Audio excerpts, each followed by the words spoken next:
Hello everyone and welcome to Reinforcement Learning Tutorials. In this tutorial I will explain how to implement from scratch the Deep Q Learning Network in Python and TensorFlow. As you can see over here, we are testing the performance of the Deep Q Learning Network in the OpenAI Gym Cart-Pole environment. By watching this video, you will obtain a basic understanding of the Deep Q Learning networks.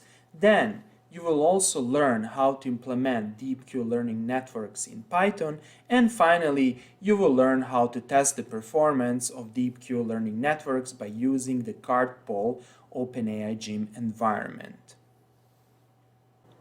As you can probably imagine, Deep Q Learning networks are not simple. Consequently, I have to explain a number of topics in this video tutorial. Due to this, I will split this video tutorials into two parts.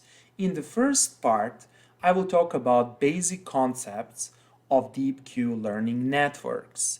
And in the second part, I will explain how to implement the Deep Q Learning network in Python and TensorFlow. However, some of you might be tempted to immediately skip the first part and start watching the second part. However, that's a very bad idea because in order to understand the Python implementation, you have to understand the basic concepts of Deep Q Learning networks. Okay, but before I start with the first part of this video tutorial, I have to mention the following things. First of all, those of you who are my subscribers or who follow my work know by now that I always create a post that nicely summarizes everything that I will explain in this video. And consequently, here is the post. This post contains all the explanations, graphs, and at the end you can find Python codes. A link to this post is given in the description below. Secondly, it took me a significant amount of time, energy and planning to create this video and this post. So I kindly ask you to press the like and subscribe buttons. Thank you very much. Before watching this video tutorial, it's a very good idea to obtain enough preliminary knowledge that will enable you to completely understand the material presented in this video tutorial. Consequently, to be able to understand the material presented in this video, I kindly suggest you to go over these two tutorials. The first tutorial is given over here. In this tutorial, you can learn or you can refresh your memory about Cart-Pole control environment. Since we will be using the OpenAI Gym Cart-Pole control environment to verify the performance of the Deep Q Learning networks. Secondly, it's a very good idea to read the second tutorial, and this second tutorial covers the basic Q learning algorithm. This is a basic idea of the Q learning algorithm, and here we are not using the deep learning networks in order to implement the Q learning algorithm. Let us first explain the need for introducing neural networks in reinforcement learning and in particular in the classical Q learning. Namely, the classical Q learning method, based on keeping a table of action value functions Q, is memory consuming and becomes infeasible when the state space dimension increases. Even for the four-dimensional state space of the Cart-Pole system, the table storing the Q-value functions for different states becomes extremely large and difficult to accurately estimate. And here's the main question. Can we somehow modify the Q-learning algorithm such that we don't need to store all the action value function values for different states? In principle, the answer is yes. Yes, we can do that. The idea is to estimate a function that will produce the action value function values for a given state. That is, we want to directly learn this function or a map that will transform input states into action value function values. For example, let us consider the Cart-Pole OpenAI Gym environment that's shown in this figure. Basically, the system consists of a cart and a pole. A pole can freely rotate around this axis, and we can apply two actions. We can push the cart left, and that's action 0, and we can push the cart right, and that's action 1. The states are position of the cart, x, velocity of the cart, x dot, pole, rotation angle theta, and pole angular velocity theta dot. The control objective is to find a sequence of actions, push right and push left, such that the pole is kept in the vertical position. For that purpose, we want to estimate, or in machine learning terms, to learn a function that maps the state vector, that is the vector consisting of cart position, cart velocity, pole angle of rotation, and pole angular velocity, and we want to map this state vector into action value functions for that particular state. That is, we want to estimate this mapping over here, where f is the mapping that we want to estimate, and in the general case, this is a nonlinear map. The equation 1 means that for a given state S, f is a map that produces two values of the action value functions obtained for the particular actions a is equal to 0, and this is the action value function, and a is equal to 1, and this is the corresponding action value function. The main idea of the deep Q networks is to use a neural network as the mapping f. This is shown in the figure over here. This is our neural network. The circles are neurons, and here are the connections. And here, for simplicity and not to make this graph too busy, I only sketch few connections. This network takes as an input the state vector, the current state of the cart-pole system, and produces two outputs. The first output is the action value function in the state S for the action a is equal to 0, that is, push the car left, and the action value function at the current state S produced by the action a is equal to 1, that is, push the cart right. Our goal is to train this network or to estimate its parameters. Once we train this network, we will use its prediction and the greedy approach to select the optimal control actions that will keep the pole in the vertical position. To train the network, we need to introduce the concept of the replay buffer or replay memory. This concept is also known as the experience replay. In the sequel, we explain this important concept. Let us consider a sequence of states and actions of the cart-pole system that are shown in this figure over here. Let the initial state in the episode 1 be denoted by S11. Then, let us say that we somehow determine a control action A11 and that we apply this action to the environment. By applying this action to the environment evolves to the state S12 that you can see over here. Dashed line corresponds to the state S11. So this was the previous position of the pole.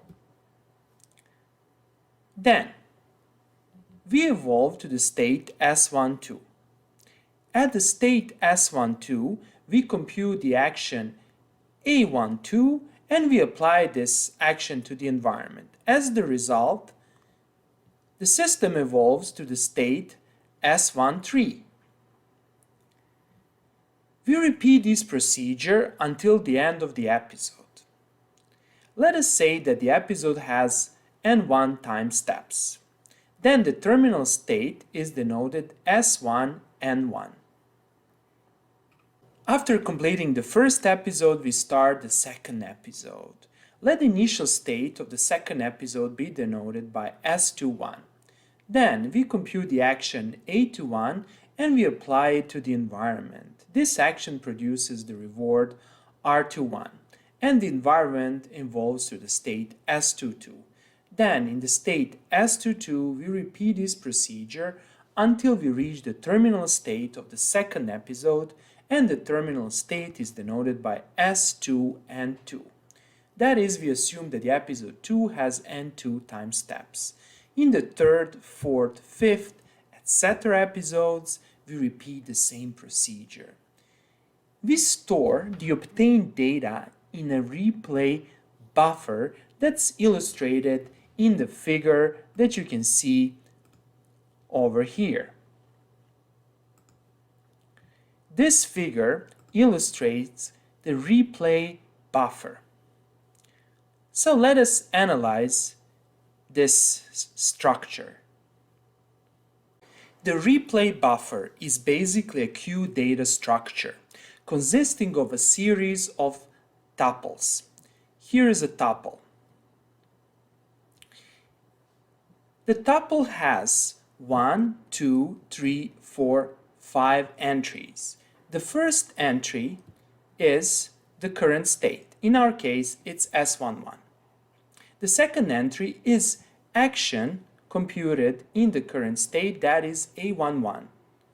The third entry is the reward obtained by transitioning from the current state to the next state, and this transition is obtained by applying the action A11. That is, when we are in the state S11 and when we apply the action A11, we transition to the next state S12 and we obtain the reward R11. The fourth entry is the next state denoted by S12, and the fifth entry is this Boolean variable is terminal. If the next state is the terminal state, then this Boolean variable becomes true, otherwise it's equal to false. The next entry of the replay buffer is again a tuple. Now, the next state becomes the current state, and similarly the second entry is the action, the third entry is the reward, the fourth entry is the next state, and the final entry is a Boolean variable is terminal. And by using this procedure, we obtain all other tuples corresponding to the first episode. So how we form this part over here? We basically simulate our cart-pole environment by applying a series of actions and obtaining series of rewards and transitioning to different states. We take all these states, these rewards, and these actions, and we form these tuples and stack them on top of each other until the end of the episode. Then, we continue this process for the second episode. We take the initial state of the episode 2 and we form the corresponding tuples. We stack them on top of each other until the end of the episode 2. We repeat this procedure for other episodes, that is for the episode 3, 4, 5, etc. As mentioned previously, we use the queue data structure to implement the replay buffer. That is, let us say that this buffer has n cells for recording the tuples. Then let us say that a new tuple is recorded. Let's say this tuple over here. Then we add this tuple at the end of the queue, and at the same time we remove the first tuple from the queue. In this way, we always store n recent data tuples. For example, consider this queue data structure. Let us say that we only have 3 tuples. Let's say T1, T2, and then T3. Now, a new tuple, T4, arrives. How do we store this tuple? Well, we basically erase T1 and we push T2 over here, T3 over here, and we add T4 at the end. So the tuple will now look like this. That is, we always store 3 recent tuples. When training the network, we don't use the full replay buffer, that is, full batch of data. Instead, we randomly select tuples from the batch and we form a new batch that's used for training. This is illustrated in the figure shown over here. This is our original replay buffer. Then we randomly pick a certain number of tuples and we form a new batch. And then this new batch, obtained by randomly sampling tuples from the original replay buffer, is used for network training. This random sampling and reduction of the replay buffer is used for the following reason. Namely, the states in the subsequent tuples in the replay buffer might be highly correlated. Consequently, subsequent tuples might not carry significant new information with respect to each other, and this implies a slow learning process. To improve the speed of the learning process, we randomly sample tuples and form a new batch of tuples that are less mutually correlated.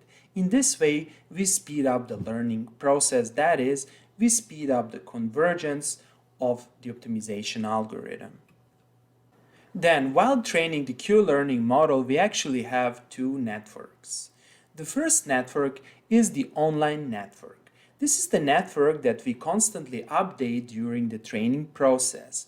This is the reason why we call the network online network. Also, this network is used to predict the action value functions, and once the training process is completed, this network is used to form the greedy policy. Let the predictions performed by this network be denoted by Q, S, A, theta. S is the current state, A is the action, and theta is the vector of the parameters of the neural networks. That is, this vector contains all the trainable parameters, weights, biases, etc. The training algorithm constantly updates data. Then we have the target network. This network is used to compute the target output samples for training the network. That is, the predictions performed by this network, as well as obtained rewards, are used to form the outputs for the training process. This network is also updated. That is, its parameters are also updated. However, the parameters are updated less frequently than the online network. For example, we update this network every 100 time steps. This number can also be a larger number. The action value functions predicted by this network are denoted by Q, current state, A, theta tilde. Notice the difference between Q, S, A, theta and Q, S, A, theta tilde. This is the prediction of the action value function performed by the online network, and this is the prediction of the action value function predicted by the target network.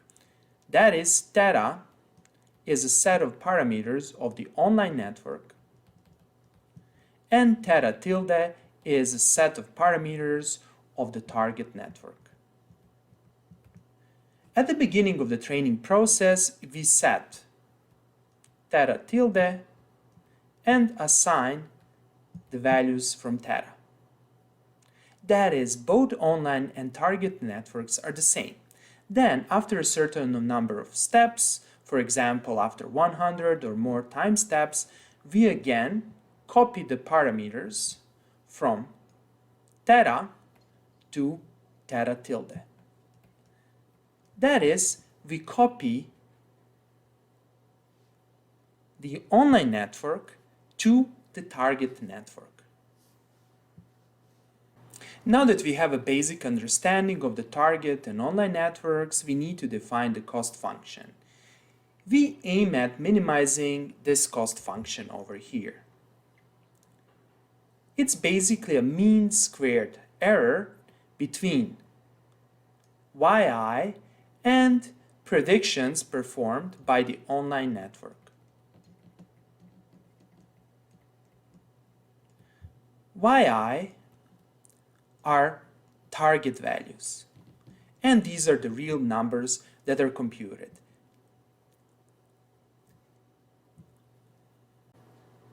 Here, Si is the current state, and Si prime is the next state. If the next state, S prime, is not the terminal state, then we compute yi by using this formula. On the other hand, if Si prime is the terminal state, then we compute yi as simply as a reward I. Here we need to introduce a few important explanations such that we can successfully implement the learning process. The number n is the total number of tuples in the training batch used to form the cost function. We form a single entry in the above sum by using the tuple Si, Ai, reward I, next state, and the boolean is terminal. The parameter gamma is the discount rate. The value of yi is a real number that is the target output. The input is the state Si.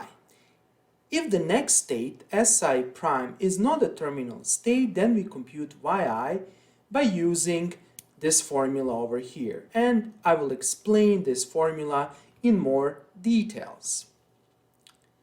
Here, Qmax is computed by using the target network. How do we know that? Well, we see that here we have the parameter theta tilde. This means that Qmax is a prediction of the action value function computed on the basis of the target network. To compute this value, we simply put an input Si to the target network. To illustrate that, let this be our target network, denoted by Tn. We put Si prime as an input, that is, we put the next state as the input. We have two outputs. The first output is Q Si prime for the action A0, and of course we have theta tilde here denoting that the prediction is made on the basis of the target network. The second output is simply Q Si prime, A is equal to 1, and theta tilde. Now, the Qmax is simply a maximum between this value and this value. And that's it. Okay, now we are ready to summarize the deep Q learning algorithm. So let's do that.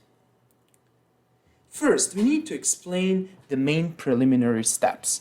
There are also some other steps that are related to the choice of the parameters or network structure. However, to keep this tutorial relatively short, we only mention the main preliminary steps. So here are the preliminary steps. First, we need to create a general form of the online network. Note that the target network should have the same structure as the online network. Basically here, we create our neural network, we create layers.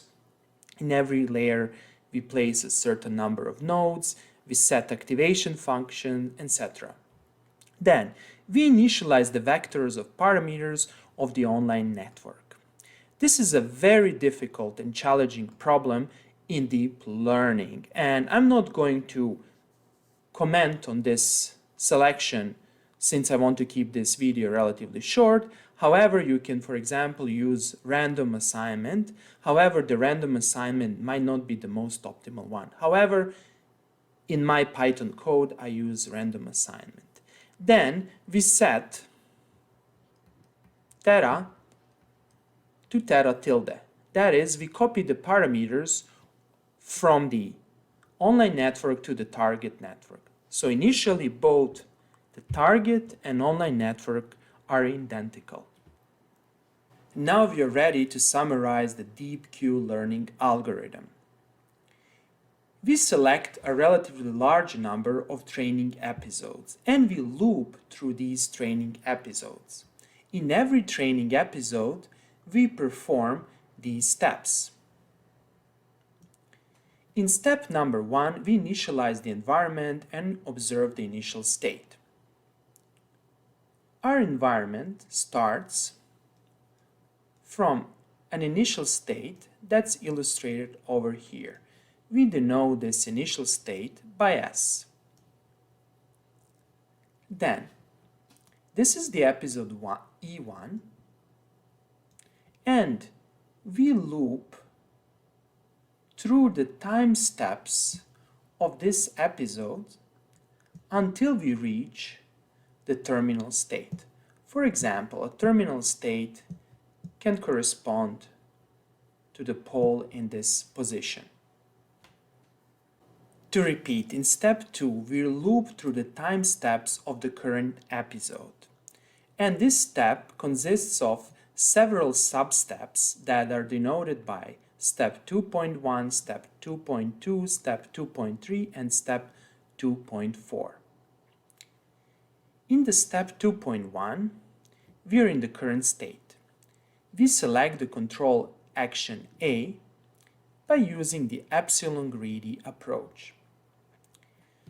Note that during the first several episodes, we can completely randomly select the control actions since we don't have enough data. That is, we can just explore the environment. Then, in step 2.2, we apply the control actions to the environment and we observe the reward and the next state. So let's illustrate that. We were in this state and we apply the control action. Most likely, the cart will move over here in the next time step, and the pendulum can rotate like this. So, again, if we were in this state S, and if we apply the action A, in the next time step, the cart will move right and the pendulum will rotate in this direction. Now, this is the next state, S prime, and by applying action A and by reaching the next state, S prime, we obtain the reward R. Now, we form a tuple consisting of S, A, R, S prime, and this flag is terminal.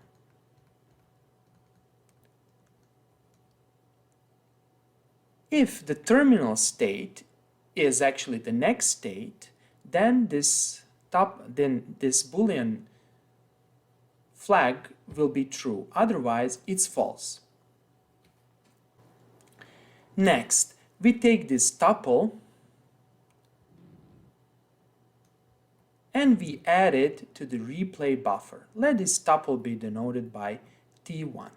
So this tuple will be over here at the end of our replay buffer. Next, we proceed to the step 2.3. In the step 2.3, we train the online network, and if the right conditions are met, we update the target network. And here we have to be very careful. Basically, we always sample data from the replay buffer. And the replay buffer should contain the tuples T1, T2 until Tn. However, it might happen that the replay buffer is not full. For example, we can only have several tuples over here, T1, T2, and T3, and the remaining cells are empty. If this is the case, we don't train the network. We simply skip the training process and wait after certain time steps have passed such that the replay buffer becomes full. That is, we always need to make sure that the training process is performed on the full buffer. Now, under the assumption that the replay buffer is full, we randomly sample certain tuples from the replay buffer and we form the training batch. And the training batch over here, I will illustrate it with only 3 tuples, let's say T1, T99, and T201. So we train the network by using this reduced and randomly sampled batch of tuples. Then we train the online network starting from the initial vector of parameters theta from the previous time steps. But before that, we need to make sure that we form the cost function. And the cost function is given by the equation number 4. That is this equation. So we take the data from our training batch, and watch here, I didn't say the replay buffer, I said the training batch, right? Randomly sampled, for example, 231, 201, 211. So these are the random tuples, and we use data over here to form this cost function. In this case, over here, n is equal to 3. After forming the cost function, we train the neural network and we train the online network. If a certain number of time steps has passed, for example 100 of time steps, we perform the following assignment. Theta tilde, left arrow, theta. This means that we copy the parameters theta from the online network to the target network. That is, we copy the online network to the target network, and in that way we update the target network. Then we proceed to step 2.4. In this step, we set the current state to the next state. Basically, we do something like this, and we go back to the step 2.1. That is, we go to the next time step. Once we have learned the parameters of the online network, after many episodes, we want to test our network. So how to test our network? Well, after a certain number of training episodes that can be very significant, for example, 10,000, 20,000, 30,000, we will learn the parameters of our online network that will predict us the action value functions for the given state. So given S, given the current state, we will have Q S A is equal to 0, theta, and we will have Q S A is equal to 1, theta. Then, in this state, we simply select a control action that produces the maximum action value function. That is, while testing the final trained model, we only use the greedy approach and we don't use the epsilon greedy approach since there is no need for exploration. Okay, so here I will stop and I will continue with the Python implementation of the DeepQ learning network in my next video. I hope that you like this video. If you like the videos I create, please press the like and subscribe buttons. Thank you very much and have a nice day.